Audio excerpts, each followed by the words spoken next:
This is Healing with Haley, episode 46, Holiday Harmony, 3 ways to help with holiday stress.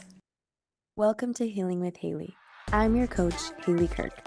On this podcast, we dive into ways to heal, embrace, and truly love our lives. Here's my belief. So much of our suffering comes from what we believe. I'm here to help you understand your mind and question those thoughts to start your healing journey. Ready to get started? Let's go. Welcome, podcasters. I have just finished cooking a delicious homemade everything lasagna. And it's like a high protein, kind of keto friendly dish. And I made the pasta, I made the sauce, I made the meats. It is so good, guys. I had all these herbs like sage and not parsley. I was about to say parsley. Oregano, rosemary, and thyme. And it's divine. I didn't mean for that to rhyme. Wow, that was 3 in 1. That was cool. You guys, it is December 4th. Merry almost Christmas. I really love talking about managing stress and difficult relationships around this time of year, especially with my clients, because we're about to get reconnected with all of our childhood traumas, all of our childhood struggles, right? So it's kind of this time of anticipatory stress, right? And I was watching The Grinch with Jim Carrey, the best version, with my son, and it's the night before Christmas, and it's the jubilation, and then he grabs a hammer and he's like, oh, now to take care of those pesky memories. And then he just whacks himself in the head. And he also goes, Max, fetch me my sedative. And he does all these behaviors to negate the sounds, anything that was kind of triggering. And I think it's just interesting to note what we do, right? When we're stressed, when we're stress eating, when we're buffering. Buffering isn't a fancy life coach term for suppressing your emotions, right? So if I'm really stressed and my go-to stress eating, that's me buffering the emotion of stress, right? If I'm sad and I eat a bowl of ice cream, that's me buffering or kind of covering up or hiding, numbing that emotion. And emotions are beautiful. I think that lots of people, we all do this, right? We all buffer emotions, especially negative, quote unquote, ones. And it's understandable, right? It's a survival mechanism, which has worked for staying in survival mode. But if you're listening to this podcast, I feel like you're the type of person that wants to level up and go beyond survival mode or autopilot, just unconscious living, right? So I have 3 tips to help handle the holiday stress, navigate challenging relationships, and fully enjoy the holiday season. So when it comes to eating, right, I want you guys to be mindful, right? And when you're having these cravings, something that has really, really helped me is to just pause.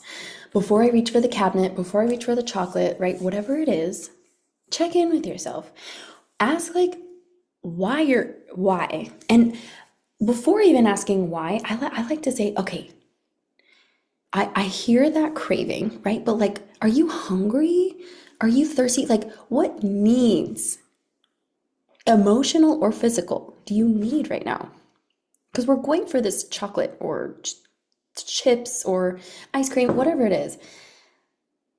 Mine's chocolate, by the way, if you wanted to know. I'll drop the link for my favorite chocolate. I found it at Target. It's called Hu, H-U, and it has a hand symbol to make the U. Anyway, super clean ingredients. Love them. I don't even have a sponsorship with them. I should, because I love their chocolate so much. It's all organic. It's amazing. And we want to check in with ourselves. Okay, so I hear you chocolate craving. I'll answer that in a second, but the most important question right now is, what do you need right now? Do you need to call a friend? Do you need a hug? Like, do you need to go outside? Do you need some water? Do you need some high protein food? Like, what's up? What's up? It seems like you're in need of something, right? And then answer it, right? Like, okay, yeah, maybe I could do a phone call, or, I'm feeling pretty stressed, and it's okay to indulge in the craving, right? We don't want to like starve ourselves either, but we want to answer that question and just take a pause. That's kind of what gets us into like this conscious mind space instead of this like robot, right? Like, I'm just going to function off of my preconditioning, right? And then let's say you ate all of your protein, which is very hard to do, by the way. So ask yourself, okay, let's eat some food, right? Let's give our body some nutrition. And then let's say after you eat that food or drink that nice yummy water, are you still needing that craving? Okay. Do you need emotion, some need, emotional need? Can we call a friend? Can we write in a journal? Can we meditate real quick? Like, what can we do to take care of that? Okay, we've done those two things. Ah, okay, now we can eat. Okay, so let's start with that. So we've done everything. We still have that sweet tooth, right? If we're menstruating, this is a perfect time. So savor every bite. If you have a piece of chocolate, I love the Hue ones because they have little pieces, like it's already pieced out. So I can just like snip a little piece, and then it's like, oh, perfect. And I usually just need like two or three or four or five. No, I'm just kidding. I really just need like two or three. And it feels so good because I'm like, yeah, like I got my sugar craving. I know it's good, like good chocolate has magnesium. It's like good for me. It's dark chocolate. And like savor the textures. Like, what about it do you enjoy? Do you like the texture? Do you like the crunch? Do you like the sensation? Do you like the flavor? Like, what's it doing in your mouth? Like, what side of your mouth do you prefer? Do you notice like what your tongue is doing? Like, get really mindful and meditative about it, because it's really fun to kind of even embody or impersonate someone like a food critic or like a connoisseur of chocolate or whatever it is you're eating, right? And then you can also set boundaries with yourself, right? Like, for me, for example, I allow myself every day, because there are so many benefits to chocolate. And especially if it's, clean, low sugar chocolate, which is like the dark chocolate, like cacao, it's very good for you. So I allow myself 2 to 3 pieces. And then on the weekends, well, in honesty, I'm trying to go to like a no low sugar lifestyle. So I can bake, or make smoothies or anything. But let's say you're not where I'm at. Let's say you're at a place where like, sugar's addictive for you, or like sugar's something that calls to you daily and frequently. Then weekends, like what days of the week can you give yourself a bowl of ice cream or a crumble cookie box, right?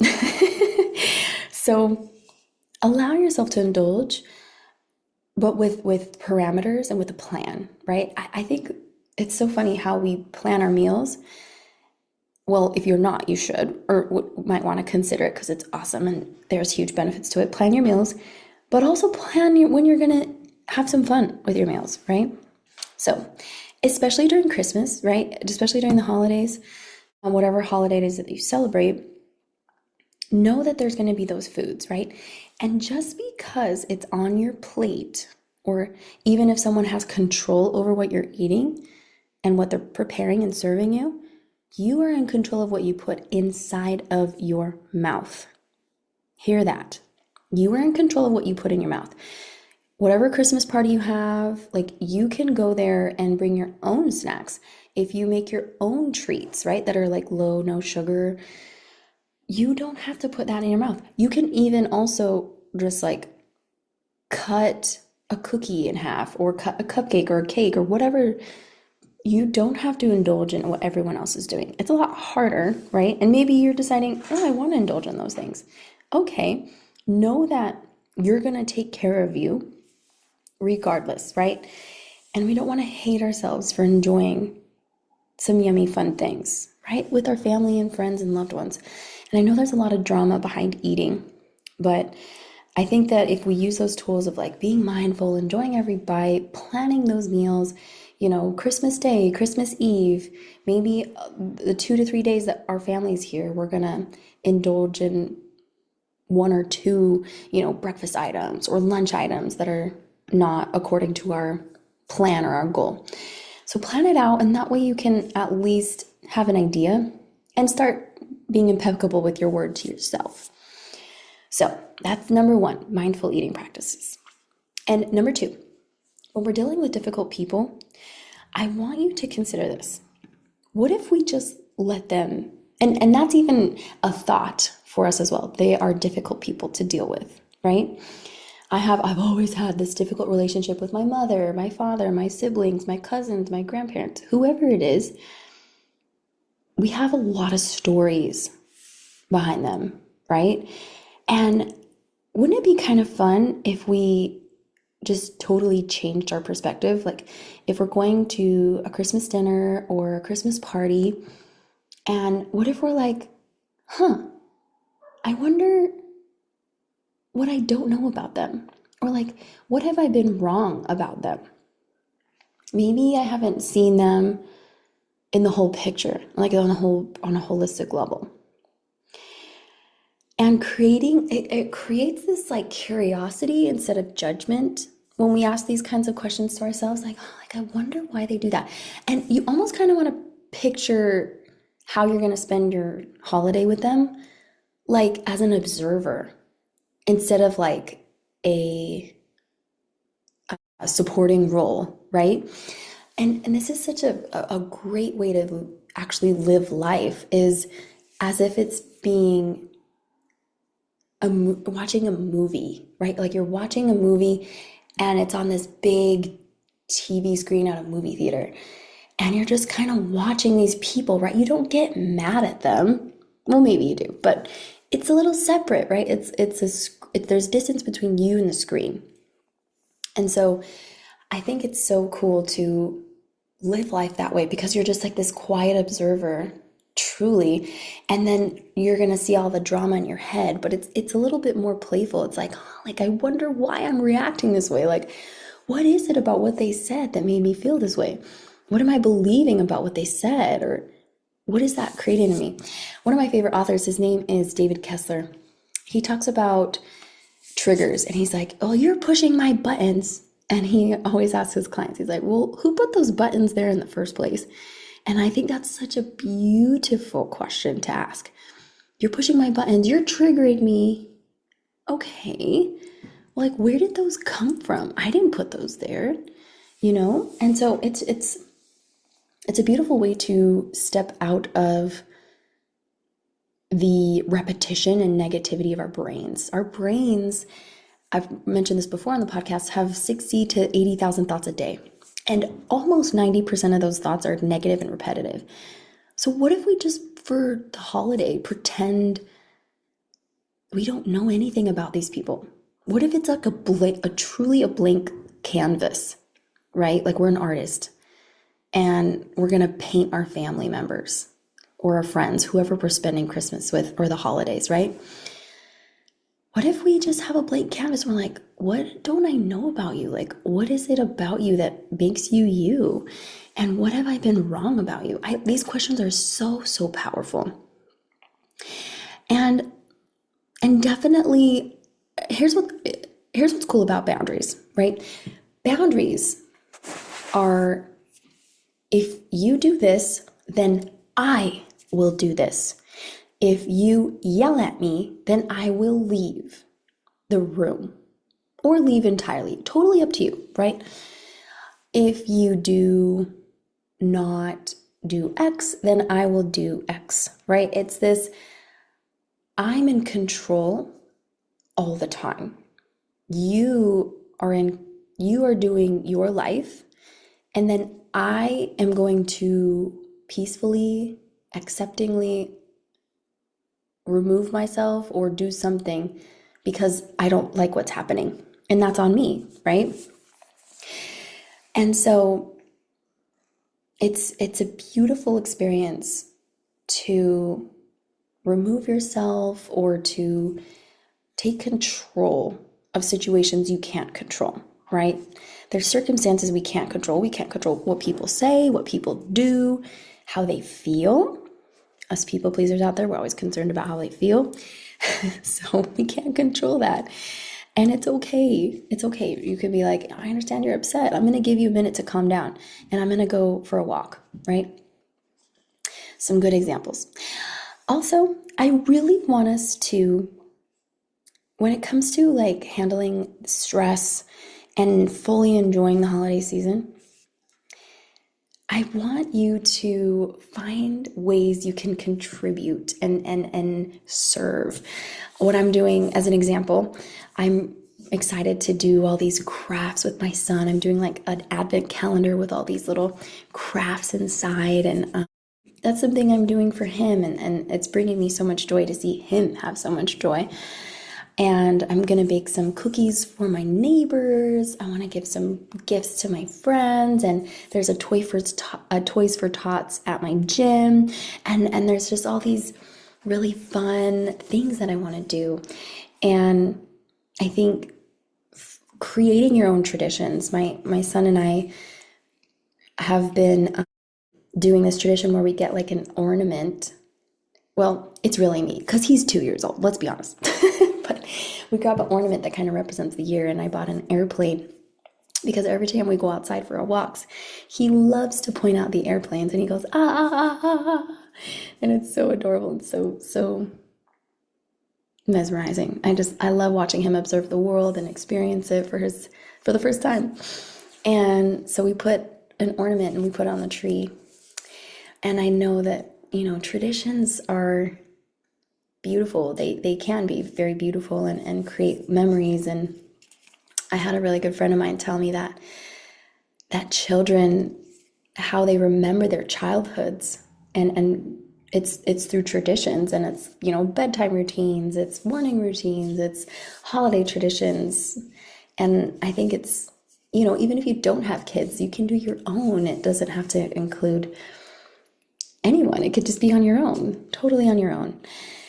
And of course, I think that when our brains are in survival mode, they're constantly going past future, past future, past future, past future.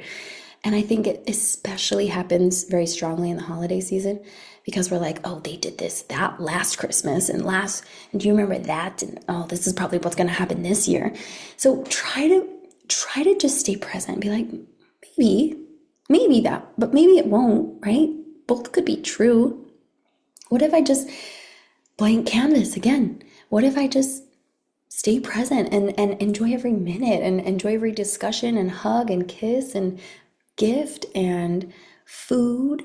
I think it's such a beautiful practice to be mindful and present. And my other suggestion to maximize the joy and connection is express that to your loved ones. Say, I really admire this about you. It could be in a letter, it could be in person. I think that we don't really express enough how much people mean to us and what we honestly feel and think about them. So I give you these tools and these tips for this holiday season. Enjoy it to the max.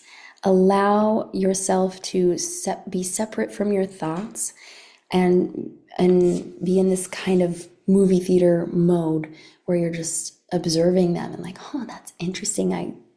That came up to me. So happy holiday season, my friends. Merry Christmas.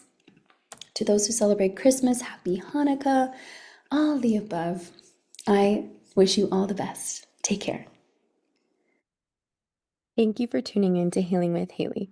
If you enjoyed this episode, I think you'll love my new 6-week coaching program. It's designed to help women embrace and love their bodies just as they are. Together, we'll explore your thoughts, meet them with compassion, and start releasing the ones that hold you back. Ready to start your journey to self-love? Join me and let's make this change together. Click the link in the podcast description below.